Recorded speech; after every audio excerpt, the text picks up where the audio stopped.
Well, now on to a story of nature's fury. Dozens of towns in Indonesia have been blanketed in ash. 11 hikers have been found dead near the Mount Marapi volcano. 12 others are missing. Indonesia sits on the so-called Pacific Ring of Fire, and Marapi is one of the most active of the 127 volcanoes in Indonesia. Take a look at our next report. Mount Marapi, an active volcano in West Sumatra province, violently erupted yesterday, sending plumes of ash and volcanic debris over 3 kilometers into the air. This sudden volcanic eruption has resulted in tragic loss of life and widespread panic. At least 11 climbers have lost their lives so far. The bodies of these hikers were recovered earlier today, along with 3 climbers who were successfully rescued. Meanwhile, 12 remain missing. Roughly 75 hikers were climbing to the 9,480-foot mountain when the volcano erupted, of which at least 49 have been safely evacuated. All of the climbers had registered at 2 command posts or online through West Sumatra's conservation agency before they went ahead with the climb. According to reports, search and rescue efforts have been hampered by continued volcanic activity in the area, forcing authorities to suspend operations temporarily for safety reasons. However, other reports indicate that the operations are underway. 160 rescuers are working to locate the 12 missing climbers. Their safety and evacuation remains a top priority for the rescuers. 8 climbers were rescued yesterday, while 3 more were saved today. They were rushed to hospitals to be treated for burns. One of the climbers even had a broken limb. The survivors are being treated at 2 hospitals in Padang Panjang and Bukit Tinggi. Social media visuals showed the hikers with their faces smeared with volcanic dust and rain. This disaster also highlights a disturbing pattern of recklessness. Despite being on high alert since 2011, with strict instructions prohibiting climbers within 3 kilometers of the peak, many chose to defy these orders, often venturing too close to the crater. Disregard for guidelines indicate a lack of caution turned what might have been a routine climb into a deadly ordeal. As of now, 2 climbing routes have been closed by the authorities. But it is not just the climbers who are facing the brunt of this volcanic eruption. The eruption has also had a major impact on nearby villages like Rubai and Goba Kumantiang. At least 1,400 people live on the slopes of Marapi. The nearest villages are merely 5 to 6 kilometers away from the peak, and these communities have been covered in ash. Authorities have distributed masks and urged residents to wear eye protection against the volcanic ash. Marapi's recent volcanic activity is being seen as part of a larger trend. The volcano has erupted regularly since 2004, with eruptions happening every 2 to 4 years. These eruptions, often sudden and difficult to detect due to the shallow source, but continue to pose a continual threat to the region. Indonesia, located on the Pacific Ring of Fire, is home to more than 120 active volcanoes. The Ring of Fire is an arc of volcanoes and fault lines encircling the Pacific Basin. This geological reality makes the country particularly vulnerable to seismic challenges. This highlights the need for constant vigilance and respect for guidelines. As of now, the loved ones of those missing are waiting for any news of their survival. Well, with the 5 assembly elections being concluded, the path to 2024 seems clear. The BJP swept the polls in 3 states. The Congress decimated once again, raising the question again, has the Congress dynasty been its biggest enemy? The main opposition Congress is a far cry from its glorious past. Rahul Gandhi's Bharat Jodo campaign that was supposed to unite the opposition is also now a failed experiment. Prime Minister Modi's party had a strong showing in these polls, but it's the defeat of the Congress in all the three heartland states that demands attention. The Congress's defeat dashes any notion that the opposition could pose a serious challenge. The prospects of the newly formed 28-party alliance led by the Congress, the party that has ruled India for 54 years since independence, is looking weak in comparison. So what went wrong for the Congress? Let's try to decode this. There was a widespread feeling even before the elections kicked off that the Congress would win in at least Chhattisgarh and Madhya Pradesh. In the end, the Congress was defeated in three states, Madhya Pradesh, Rajasthan and Chhattisgarh, known together as the Hindi heartland. Now, depending on who you ask, you'll get a variety of reasons. Some say it was overconfidence in Madhya Pradesh and Chhattisgarh that led to the Congress's loss. Others say it was factionalism within the Congress state unit in Rajasthan that led to the end result. Still, the party seemed to have harnessed a well-sprung notion of positivity when its former president and Gandhi scion led a massive Bharat Jodo Yatra. Rahul Gandhi walked the length of this country, covering a staggering 4,000 kilometers in about 136 days. The aim was to energize the party cadre as well as attract voters. Many Indian news outlets would have told you that Rahul Gandhi's campaign was a roaring success. After all, he worked hard to revive the party in recent years. Apart from the 135-day march across the country, he also changed the party's leadership. He pushed to form a 28-party alliance called India. The party's victory in the big southern state of Karnataka this year was seen by the party as the beginning of its comeback.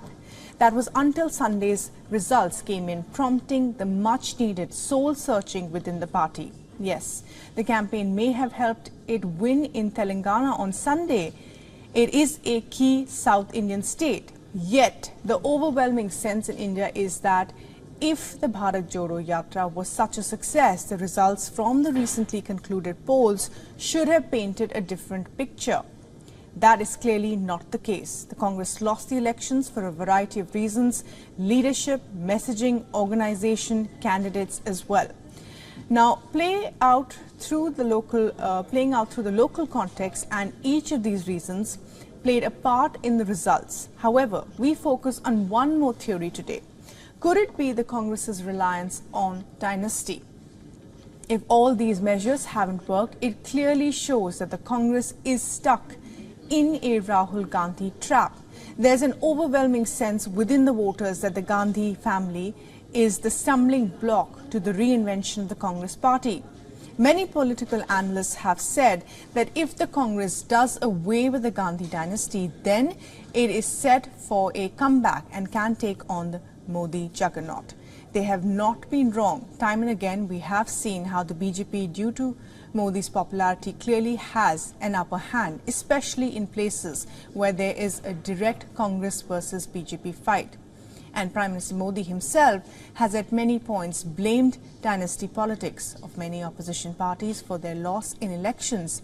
But it's not just the Congress. Almost all other political parties across the country, including the BJP in some states, have a younger generation of leaders whose parents have been or still are active in politics.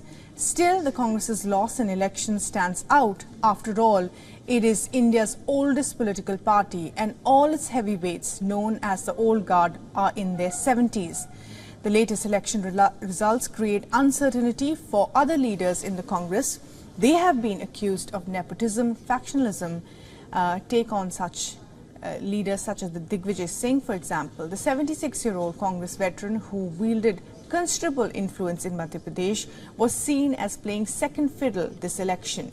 He, along with another Congress veteran, Kamal Nath, have faced criticism within the party for trying to promote their sons, sometimes at the cost of the party itself. Kamal Nath's son, Nakul Nath, is a sitting MP, while Digvijay Singh's son also was a minister in the previous Kamal Nath government. Now, interestingly, most of these leaders were brought into party fold by different generations of the Gandhis. In many of these states, like Madhya Pradesh, the party top brass invested in grooming these leaders who would lead the party in the future. Long story short, most of them lost their seats in successive elections. In recent years, the Congress has struggled with handing over leadership roles to younger leaders, leading to the old guard versus young guard conflict. This conflict, especially when you are in power, reflects poorly in your ability to effectively handle the government. And so more and more voters lose faith. Above all, the results leave us with the big takeaway. Congress clearly is still out of touch with reality. And with Congress out, who is left to challenge the government on the national level? There is no major opposition, and such a scenario leads us to ask this: what is a democracy without a strong, effective opposition? The Congress needs to go back to the drawing board, assess, examine what went wrong. Well, in comments seen as verging on the lines of climate denial, Sultan Al Jaber, who is the current president of the UN COP28 Climate Summit, has claimed there is no scientific evidence that phasing out fossil fuels will restrict global warming. Speaking at an online climate event, Jaber made a pitch for fossil fuels, going a step further to say that a phase-out would only put the world back in the caves. Listen in to what he had to say. And there is no science out there, or no scenario out there, that says that the phase out of fossil fuel is what's going to achieve 1.5. 1.5 is my North Star. Please help me, show me a roadmap for a phase out of fossil fuel that will allow for sustainable socio-economic development, unless you want to take the world back into caves. Al-Jaber's comments have attracted widespread criticism. Scientists have called them incredibly concerning. Fossil fuel is the most contentious issue that world leaders are debating every climate summit and grappling hard on how and who should cut down fossil fuels. On Friday itself, at the COP28 summit, Guterres emphasized the need of phasing out fossil fuels. Listen in. The 1.5 degree limit is only possible if we ultimately stop burning all fossil fuels. Not reduce, not abate, phase out with a clear time frame aligned with 1.5 degrees. So allow me to have a message for fossil fuel company leaders. Your old world is rapidly aging. Do not double down on an obsolete business model. Lead the transition to renewables using the resources you have available. Now, Guterres had a very strong message for fossil fuel companies. Sultan Al Jaber also happens to be one of them. Jaber is not only UAE's climate envoy, he is also the head of the state-owned Abu Dhabi National Oil Company, or ADNOC. Yes, the leader of an oil company was chosen to preside over the Global Climate Summit. It's ironic, to say the least. That's not all. Leaked briefing documents showed that UAE planned to use climate meetings for its own benefits to promote deals for its national oil and gas companies. Al Jaber, however, has denied these claims. He has even denied his own remarks. Let me say from the outset that everything this presidency has been working on, continues to work on, is focused on and centered around the science. And I have repeatedly said in many occasions and in many different platforms that it is the science that have guided the principles of our strategy as COP28 presidency.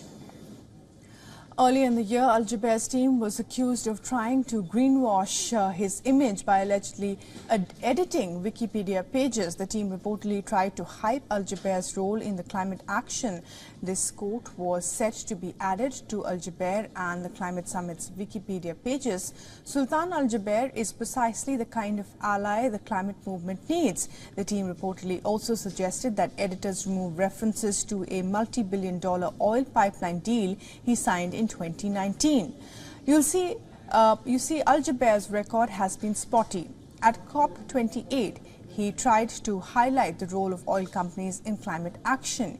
He said that this year's presidency made a bold choice to proactively engage with oil and gas companies. But is that really what we need right now? UAE is receiving flack for its carbon emissions. While the entire world's emissions rose by 1.5% last year, UAE's greenhouse gas emissions rose by 7.5%. This is according to an independent group, Climate Trace, which monitors greenhouse gas emissions. And what are the world leaders doing about it? At COP28, 118 governments pledged to triple the world's renewable energy capacity by 2030 to cut down the use of fossil fuels. That draft has also called for the phase down of unabated coal power. It still needs to reach a consensus, and will this be enough? That's the question. 2023 has been a year of wars. World leaders have been distracted by what's happening in Gaza and in Ukraine. The Chinese President Xi Jinping and the US President Joe Biden have both skipped the summit. So the question is, has the fight to rein in global warming taken a backseat?